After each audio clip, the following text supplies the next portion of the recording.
Hi guys. Good afternoon. We are sorry for quite of a delay. There was a technical issue with the connection, but we are happy we are back.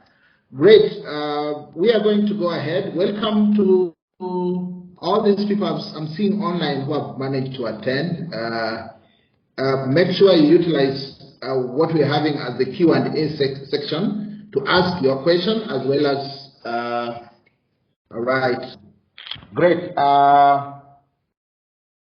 So our agenda of today will be just to help you to be able to identify problems so that you are able to start your project as soon as possible.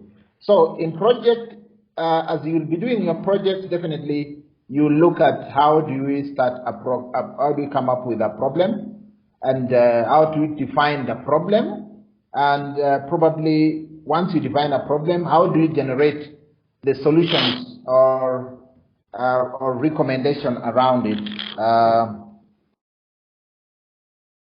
How do you generate that? Probably generating recommendation. Once you have identified a problem, we expect that you'll be able to generate recommendations. And then we are also looking at a situation where that once you look at that recommendations or some of the solutions, a lot of ideas, we need to look at those ideas, conduct analysis on those ideas you are coming up with. Probably you have identified a problem and therefore you are generating recommendations or solutions around it.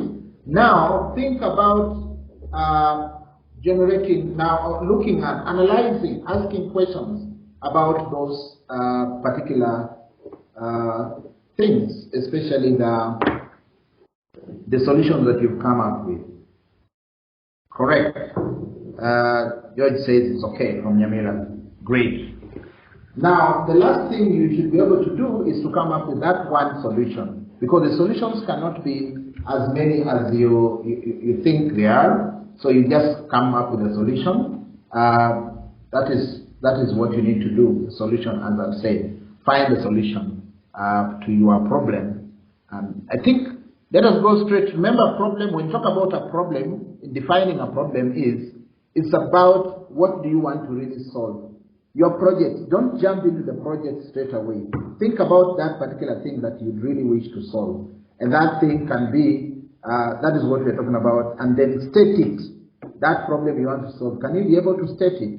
And maybe some of these things may look so complicated at the moment, but when you do them, you'll understand. Remember, when you want to talk about the problem, you are looking at a very, very small part, and then you're looking at the end, what will happen in future. For example, you're starting at this particular in a big way, but the goal, what is your goal when you people are starting the project?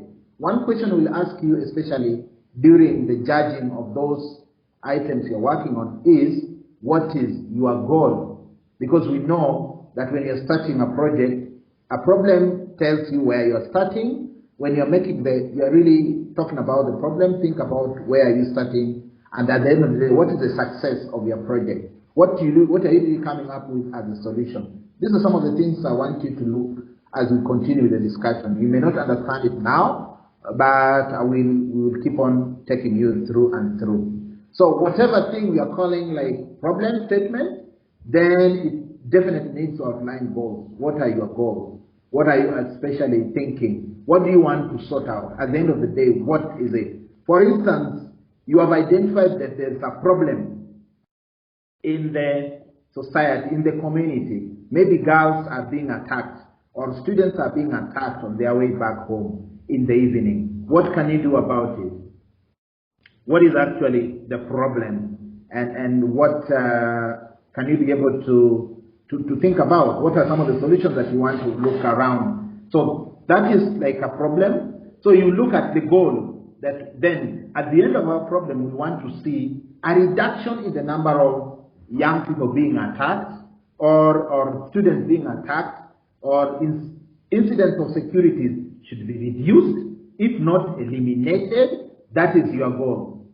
That's not the solution yet, but that is the goal you are thinking about. And then think about the assumptions that are there. What are people assuming? Maybe you are assuming that people who are committing these crimes and attacking students on their way back home, they are thugs, they are thieves, they are drunkards. they are dropouts, they are political people. You know, those assumptions around it, maybe they are witches or witchcraft. This is the thing. What are the assumptions around? Because these assumptions are the ones that we are going to get. Or they are untouchable. You can't get them. They are being protected. You know, they are all assumptions around problems that we have in our communities. Think about the boundaries. How far are we going to solve this problem? Are we going to look at the students? How are we going? Where are we going to get more information? Are we going to talk with the police department, or are we going to talk with the chief in the area? Who else do you want to involve in this particular situation? So maybe it is good to look at that. Then define the success. At the end of the day, what are you looking at? What will really happen once the story has succeeded outside there? Think about establishing timelines. When do we want this project to end? Remember, you don't have time. It's almost like 30 minutes per week for club work. But then the question is, for how long will you need? You need, therefore, this one alone will make sure that I think you'll be guided that probably you only have up to June to start. Probably you must have a project. But from next week, we'll be assisting you as you come up with your project little by little to make sure we also help you in managing the time. Time will be also another thing. Think about also the stakeholders in that project. If you're talking about, for example, the project I've talked about, the one for the insecurity of students as they go back home in the evening, or is it about the drugs? How do we detect drug use in the school? Or is it about bullying? Or is it about lack of food in the society?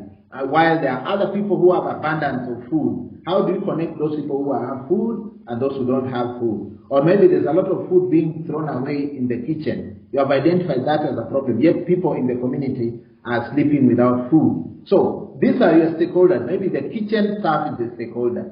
Maybe the cooks are the stakeholders. The administration is the stakeholders. The community members are the stakeholders. So you have to identify whom are you going to work with, whom are you really going to create the solution, who are going to be impacted with your solution. It's very important to identify them and, if possible, work with them. Collaborate. Let them give you their story. That one will really help you come up with the right solutions that can be able to be used to support them. Then determine the constraints. What are some of the challenges you're going to face? Maybe it's in terms of equipment you're going to use and stuff like that. Charles demo my Congo voice, welcome. Great. If you have questions, kindly continue asking and we are going to be able to answer them shortly. Now let me just take you through some aspects of what can guide you to come up with a problem. Probably you may look at this. If you use it as an approach to help you identify problems that you're going to solve, good enough. But again, we also encourage you to identify the problem and then come back, reverse engineer, come back and look at this particular chart and see the problem we are solving, where does this fall under? Because this table will be used by the judges to judge your project. That what one of the sustainable development goals you are really solving, which one is it? Is your project under zero hunger? Yes, for example, we have noticed that there's a lot of food being wasted in the school. How can you connect that food with the people who don't have the community? So that whenever there is food which is left, you can probably create an app or whatever where people can just log in and text, and then the food is taken to them, so that the food is not wasted or thrown or just dumped or maybe something like that. So you will be definitely targeting a sustainable goal number 2. So we are saying use it to give you reference in terms of which problem are you solving. Again, it is good to use it because when your project targets one of these, then you are not going to have an impact that will be seen locally. It will be like you're really joining part of the world in solving some problems. And remember, this is what the judges are going to use, and this is also key in our program and GESCI's program focusing majorly on sustainable development goals. Great. I think getting a problem, you really need to get these 5 steps, 5 simple steps. First of all, what's the goal or your objective? What do you really want to solve? Then gather some data. Here you don't really, we are not forcing you to go straight and really maybe do calculation, but the data will be just probably get more information about the problem, find out the root cause of the problem, and then design your problem. Now you are able to define it completely, that this is the problem you are going to solve. And then think about now the idea of the solution that you're going to come up with. Then that idea definitely is going to help you. In most cases, you come up with almost 100 ideas. Then you need to now sit down and select one good solution, and then work on that as your project. The solution is the answer, but then the goal is that objective we are talking about, which is the result of that solution. At the end of the day, this is what we are coming up with. But then, because students are being attacked when they go back home late in the evening, now, at the end of the day, more or few students will be attacked, or no student will be attacked, or the whole thing will change into something else. Students will be able to arrive home safely without being attacked on their way back home. Something like that. Or maybe some students are very bad, they disappear on their way, they go to other corners. What do you do to help trace them and track them? So the goal is the end result of your solution. Think about that and really work on that. So ultimately we are saying the goal is what you are solving the problem for, and not really necessarily. So let me go straight to the problem design. Sometimes it's very hard to find that particular problem, or sometimes you may be thinking you are solving a problem, yet you are not actually solving the problem. You are just solving some symptoms of the problem, and therefore it's very important that you are able to design the problem. To actually identify that problem is another thing. Second, to design a solution for it can only depend on how you are able to define the problem. What is really the actual problem? Can you get the cause of the problem? And I have ways of getting the ideas before you really get the ideas and selecting, as we've said. It is very important that you do some little bit of critical thinking around that problem. And I will share with you 2 tools on how to identify the problem actually. So, as much as we are encouraging you to work with different departments, for example, work with the different clubs, the different subject teachers, to give you more information, especially when you are looking at a problem, find out from them, or probably ask questions. When you're coming up with solutions also, you need to talk to various people around. Remember, we talked about the stakeholders. Although in most cases it is dangerous, sometimes because stakeholders can be so many, and the more the stakeholders, the more the complex the situation is. You may not have time, so you always be very careful so that you are not caught in a situation where you are probably trying to solve so many problems at one time. So, and then remember, when you're coming up with solutions or when you're dealing with problems, you can't solve all the problems. Learn to leave other problems so that you only focus on the problem you can be able to do, because time is not on your side. Great. I want to give you, so we have said, once you have identified a problem, it is very necessary that you apply some critical thinking to identify the cause of that problem, and even look at the consequences of your solution. It is very important to look at those 2 things, that what are the causes of your problem and what are the consequences of the solution you're really coming up with. And that one brings me to that aspect of the causes. How do we identify causes? You may be given a very good example of students are being attacked on their way back home. The question is, probably that's a symptom of so many other things taking place in the life of everybody in the school. What is really the problem? The problem, is it a problem that the students are being attacked, or what is the cause of the reason as to why the students are being attacked on their way back home?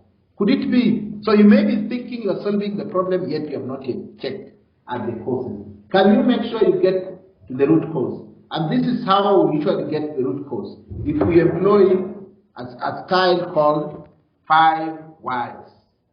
You ask the 5 whys to understand the cause.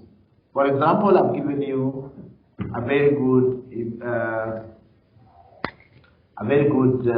method, a good example of a problem that students are being attacked on their way back to school, back home in the evening. You can ask the questions of why. Then it's like, why are students being attacked as they are headed to school? Then the answer will be, because they are going late, they are leaving school late. Then another why will be, why are they leaving school late? Because teachers are giving them a lot of work that makes them stay in school for a long time. Why are teachers giving them a lot of work? Because teachers need to finish up with the content. So that why will give you. So why are teachers supposed to have a lot of content? Because the demand of the syllabus or the administration demands that they complete the syllabus in good time. So there is a lot of content that they need to give to students. So you see, initially we had started with the problem of students being attacked on their way back to school. But now we are at another level. We've realized that the problem of being attacked cannot be solved, can easily be solved by the cause. The root cause is that the teachers are the ones making them stay over. And probably the teachers are not even the problem. The problem is with the content. Now, where do we come in now, come up with a solution? Then we now say, okay, if the content is the problem, then let us design an app or a website where all this content can be put online.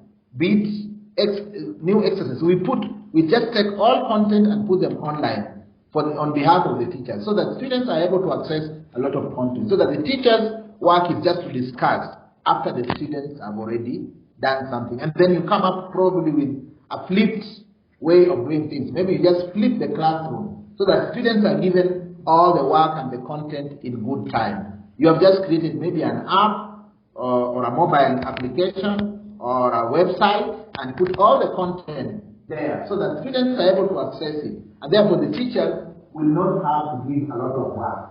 And then finally, you'll find students now will have to go home early, so they will not be attacked. You see, you have already solved your problem, the root cause of the problem, and you may end up solving a problem while creating other problems, either creating a problem to you or to other people around you. For example, maybe you may decide that you want to go up and down to report to the police the suspect. You want to create a reporting system where the police can get the names of the suspect. You see, people can abuse the system. Somebody can end up writing the name of somebody who is not even a criminal. If we quarrel with you, I just put your name to the police. And then this one you have created again another problem in the community. And another problem is creating another problem. So you may not be able to solve the problem as much as you want to solve it. Maybe that is about deciding to look at the problem. And then the good thing about asking about the why is, of course, as we have said, you are able to really also discover other new symptoms that you can even be able to even use for your work. I'll put Sylvia along so that she answers one question, then we'll take you to the next level of probably now having the idea ready and coming up with the solution for the project. Yes.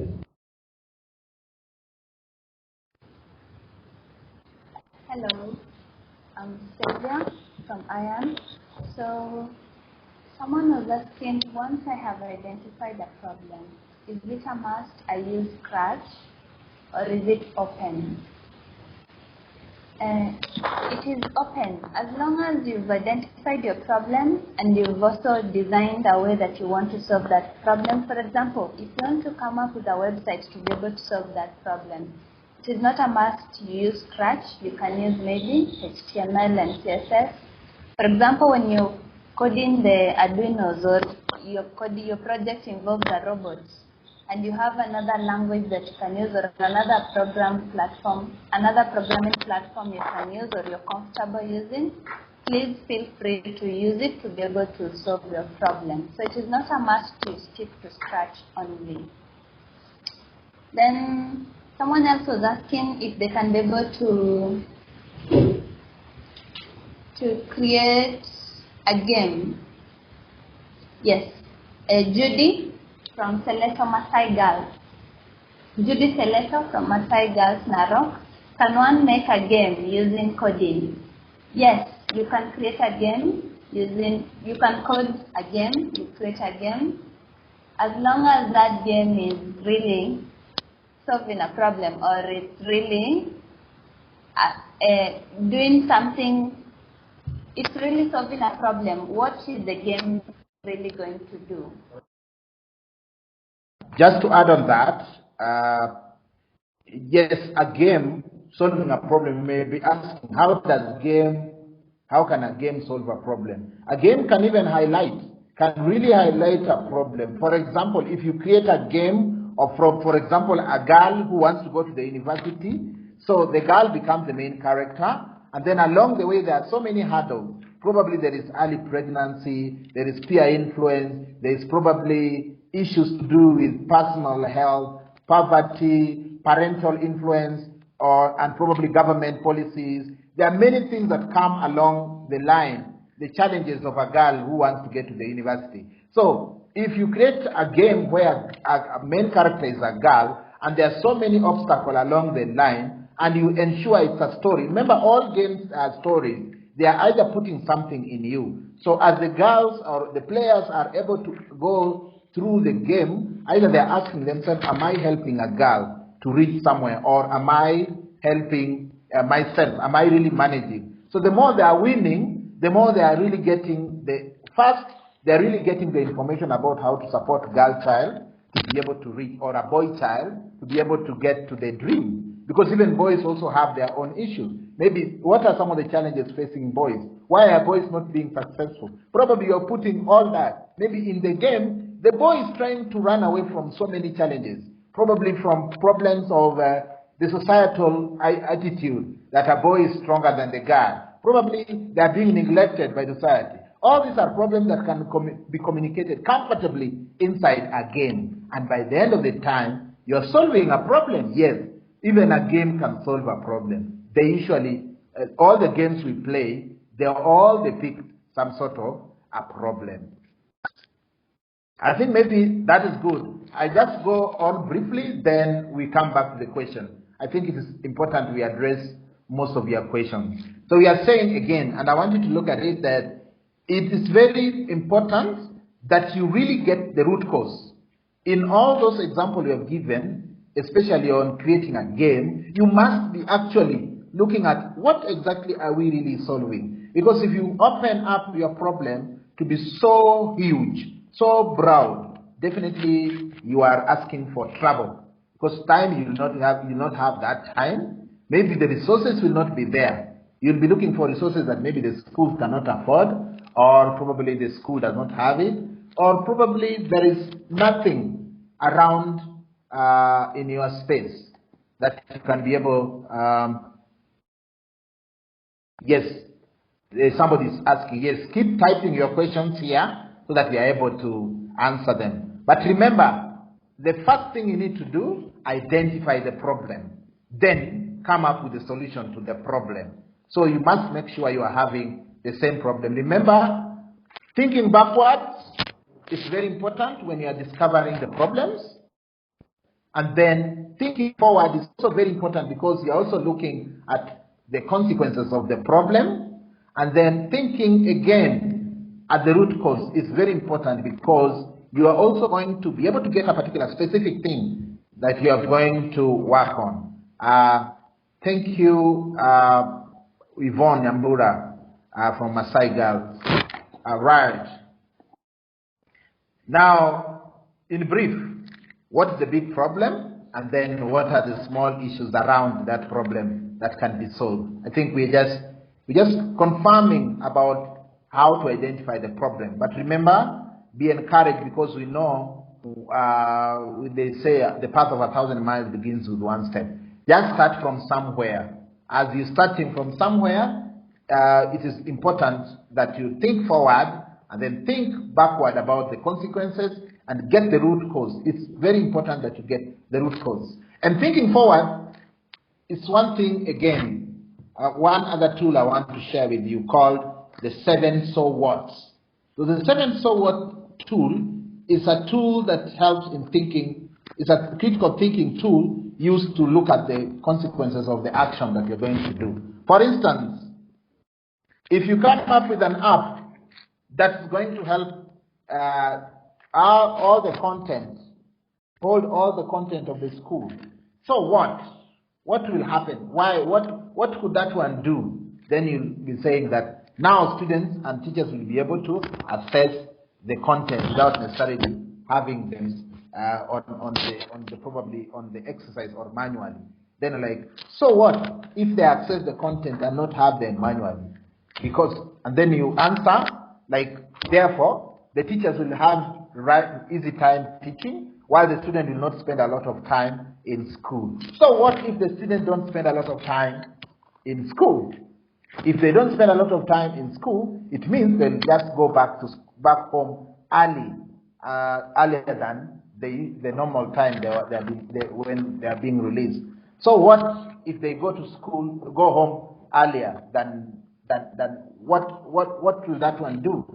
Then like, if they go to school early, they will escape being attacked by these people who attack probably majorly between 6 and 7. Because probably you have done your research and realized, getting the right data has shown you that the attack happened between maybe 6 to 8 and not earlier than 6. So if students are released before 6, then they are safe to go home. And that's now you've already, so it's very easy to look at the consequences of your solution, because you've already said, okay, we are going to create an app to hold all the content, so that probably the teachers are saying this is the root cause of the problem of students being attacked on their way back home. The root cause is to ensure that the teaching material is now put inside one particular small space, or even maybe a mobile application. And students, because most of the day scholars have the phone, they will install. We just install it locally. We don't need to put it on the Google App Store, because we don't want them to access internet. It's an offline solution. You create it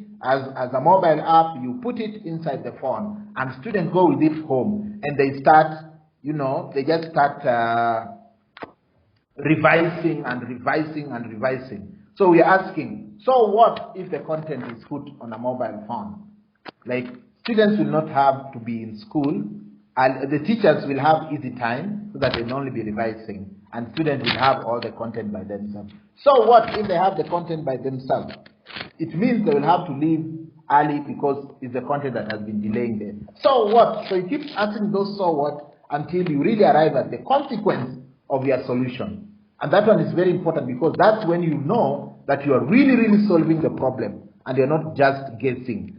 So it's very important. I've shared with you 2 tools that I want you to make sure you master and you use them during this ideation stage.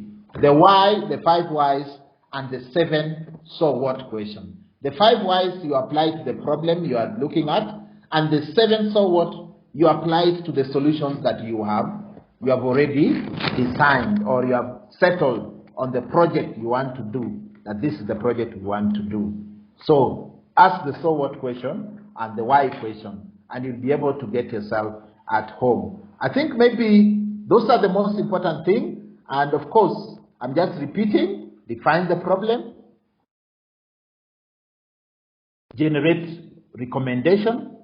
What are some of the recommendations? What are the possible solutions around that problem? Analyze those solutions by what I've told you, either with the 5 whys or the 7 so what questions. Once you do that, finally you will be able to find that solution, and that is what I want you to look at. If there is anybody with a question, the rest are probably focusing your effort on the impact, just because there is no time. And also you have to look at the other solutions, the other problems around. There are so many skills we can be able to talk about, But all in all, I think the idea we have already summarized that you need today. Then you need to avoid the following mistakes.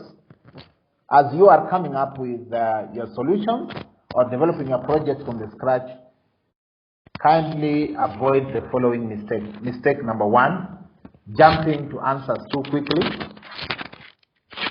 Mistake number 2, of course, jumping to answers too quickly, I think we have already said. Define the problem, understand the questions behind the question, ask focusing questions, and as I've said, you must understand the cause and the consequences of your solution, the casualty. And then number 2, the best mistake is limiting yourself. You need to expand so that you look at the problem in a bigger space. Because, for example, the problem we have given of students being attacked, kindly don't look at it in terms of just going to the police straight away. Problem number 3 is focusing on the unimportance. That one you'll use why to be able to take you so that you avoid focusing on the unimportant. Then you need to look at the data around it. Ensure you get the right data. If you don't have the right data, you may not end up with the right space. And then think about the consequences. And finally, we are saying identify a specific problem. I keep repeating this because it's very important. Break the big problem into smaller solvable problems, and then define the problem. It's very important. Those are the things I'm trying to look around. And the so what, I think I've talked about all those. And we want everybody in the team, you are 20 plus the teachers. Can you work together, find a way of ensuring that everybody participates in the critical thinking exercise? One, of asking the 5 whys, and then asking the so what question. Great. So we are there. So can we answer questions? And questions, there are several questions that have come. Okay, Sylvia will take the next question. We are here with Sylvia. Okay, so we have Mora who is asking, other than putting road signs and bumps on the road, what other things can be done to stop and prevent road accidents? So as David had explained earlier, please look at your main problem. If you're trying to control road accidents, ask the 5 whys, find out the main reason why people are having accidents, and then from there, come up with a solution now. If people are causing accidents maybe because of drinking and driving, you can maybe decide to work on that specific reason why people are causing accidents. Because we know there's so many reasons why accidents happen, and we cannot maybe be able to prevent all of them at the same time. So list all the problems and identify one that you want to solve. Be specific when you're coming up with solutions. That's what I would advise Mora. And then someone, Karen? And maybe from Mora, we can say that it is actually, that is what you have been told. Can you go back and find out that problem again? The problem of traffic is so broad, it's so huge, it is big, it's a government project. You cannot solve it just in the face value. So you need to ask so many why, and then be exact. Where do you want to solve it at? Probably at the village. What is really happening at the village? Maybe the accident here is involving boda or bicycle or not. Are you really going to solve a problem in Lamu and yet you are in probably Nyamira? Where is the lady from? Mora. Probably you are working from Narok and you want to Nyamira and you want to solve accident in a different location. Then that one will be very hard for you because you don't have the data of that place. But you have a lot of data around in your community, and it will even be bigger because maybe the problem is with the boda people. And if it's the boda people, do you want to put bumps for them? Probably bumps may even cause more problems because there are those boda people who will come very fast carrying 3 people on them, and then all of a sudden they jump on the bump and they get again more accidents. So think, first of all, kindly interrogate your problem. Make sure you are solving the problem so that you are not causing other problems, but you are really solving that problem. Okay, then we have Karen is asking, how can a person come up with animation from a live video? Okay, that's an interesting question. So what I would advise, if you want to create an animation, you need to know the real story behind that animation. If, for example, you're saying from a live video, does that mean you already have a movie you want to animate?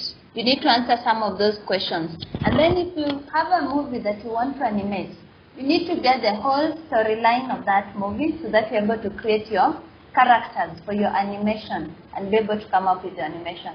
So it's possible for you to animate a video or a movie. Just look at the main details you need. You need the whole storyline. Ask yourself those why questions. And why do you need to animate someone's video? Maybe you can animate your own story. Come up with your own storyline and be able to animate it. So please ask those why questions and make sure you have every detail that you need for you to be able to come up with the animation. But it's very possible for you to animate.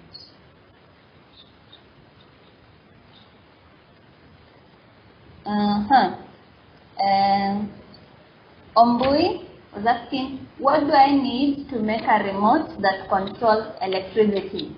That's a good question. And as I've answered you, but maybe I can say it again. You need to identify the exact objectives or the exact items or things that you want your remote to be able to do.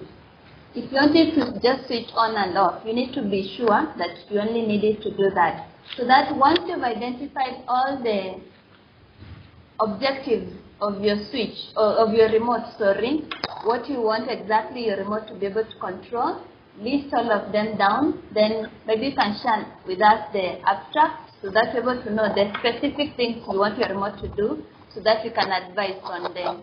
If it's sensors, which sensors you need. If it is a remote, what kind of a remote do you need? So please look at those specific details that you need your remote to be able to do.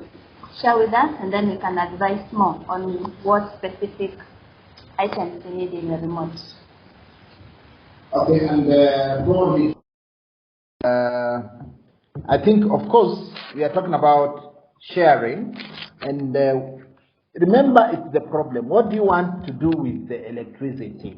Why electricity? What has happened with electricity? Why do you just want to get something to turn it off and on? Of course, we have amazing, and that's where Arduino, which we have talked about, is coming in. And the Arduino, inside the Arduino kit, you'll find another tool, especially for doing that. That is really a gate sort of. But how do you even remote control it? You can even send an SMS, and the lights turn off. You don't need even to get remote control only. You just send an SMS and the lights turn off and on. But what will you be doing around that? Why will you be doing that in the first place? What do you want to control and stuff like that? Those are some of the questions you need to ask yourself when you're doing that. So first, think about the problem. And then I'm saying we are going to help you. How do we access programming platform for practice? We are here. We'll give you so many platforms, so many links to so many platforms. And then we are also going to do a face-to-face, or rather a meeting with particular school, with each and every individual school. You tell us when you're available. You can even put yourself in groups, and then we will teach you. We are here even over the holiday, even over weekends, and we are able to help you as long as you get the link. Abigail, can a person create and remove virus using coding, and how? Viruses are created with coding, because they are software, so they are actually created with codes, and therefore it is possible to remove them, because as a coder you can decode them. Yes. How? You need to learn. We'll teach you if you want to learn. But again, remember, problem. If you are not solving any problem, you will not survive. You can know a lot of codes, and if you don't use it to solve a problem, you will rot and just disappear in the village. Nobody will ever understand that you ever existed. There are so many people walking around with big names of coding. I know how to program. I know Python. I know Java. If you don't know how to solve a problem, you are very, very useless. I'm sorry to use it, is so hard. Because you are not helping us with the knowledge. Remember, identify problem, solve problem. Coding is about solving problem. Using and writing code to solve any problem. And all problems can be solved. A lot of problems can be solved with coding. Yvonne, Nyambura Masai Girls, Narok asks, how can one set up an internet communication at a given place? Which problem again are you solving with the internet communication? That's why today we wanted you to know, let us look at this as being problem-based project. It is not just solving problems, it's about problems. We'll have 5 more minutes because we started a bit late, probably just to answer questions, if you have anything, but we'll be putting the questions. So kindly, all your questions are good, but I want you to rethink again. Stop getting excited at what you look at probably in the movies. You see people hacking. I want to be a hacker. The question would be, what do you really want to solve? Because everybody was solving a problem. And whenever you look at it from problem side, you have a problem, you see a question you want to address? Yeah, so Florence is asking, can I develop a game using animation or create a project on virus? Yes, all these things you're asking are very possible. But as David is saying, that game you're going to create, what problem is it going to solve? Or how is it going to help the society? Don't just create something for the excitement part of it, because at the end of the day, you need to make an impact. You need to solve a problem or change a situation in your society or in Kenya. Just think more about that game. Think more about that virus. How is it going to help Kenyans? How is it going to help your community? How is it going to help your school? What problem will it solve? So think more about that virus, think more about that game, and how it's going to help you. Yes. If you come up with good projects, like some are asking, how can Code Club help you? If you come up with a virus and it's going to solve a problem maybe in your society, you never know, that could be the next Facebook in Kenya. So just think more about what you want to create. If it's a game, it could be the next big Candy Crush, or it could be the next big game that everybody will be playing in their phones. So just think about your game more and what you really, the impact you really want it to bring to people. Then you'll be able to do the project. And then as David had said, please contact us directly. You can even request for a meeting as a school, and we organize that so that we're able to address those specific needs that you as a school or as students you have in your club. So don't just wait for the webinars to be set. You can also organize yourself as a school, organize something, write to us a request, we organize a meeting and we do it. And we're able to solve your specific club issues. Thank you. And this can be any time, even evening, at preps time, weekend, anytime you think you can get time, so that you also don't interfere with the programs of the school, because you can get up into, you don't need to get into trouble. We also want you to learn and be able to go on with the things. I've put 2 questions. Can you see them? Because I want to see if at all you've seen those questions. Those ones have been answered.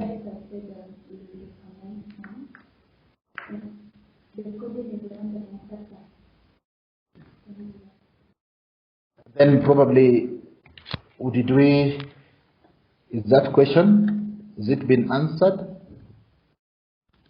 Once I identify a problem, is it a must I use Scratch or is it open?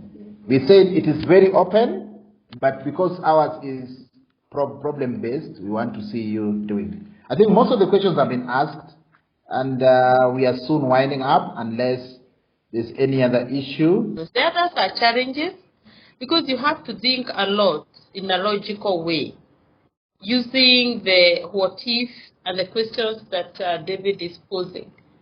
Why? What if I do this? What will happen? What if I add this extra action? What will happen? So there is a lot of thinking that goes into it. You may have to sleep or not sleep, thinking about how to solve a problem or a challenge in your program. I think that's what I wanted to add. So unless we have another hot question, we want to give you time so that also the DCs can wind up in a face-to-face session. This is the first meeting that we have had, and we'll have a series of meetings with all the ITA schools. We will get feedback from the project coordinator. That is something we were working on with iEARN, so that it can be answered. But from our side, allow us to say bye-bye and look forward to having another session with you. I want to think maybe on Saturday, 11 o'clock, kindly organize with the PCs on what your expectations are. Thank you very much. Bye-bye. Okay, so guys, we thank you so much for joining us, and we've tried to address most of the questions. The ones that we've said, we'll share some links, especially for the website. We'll get to you directly, and we'd like to end the session. So thank you so much. Bye-bye.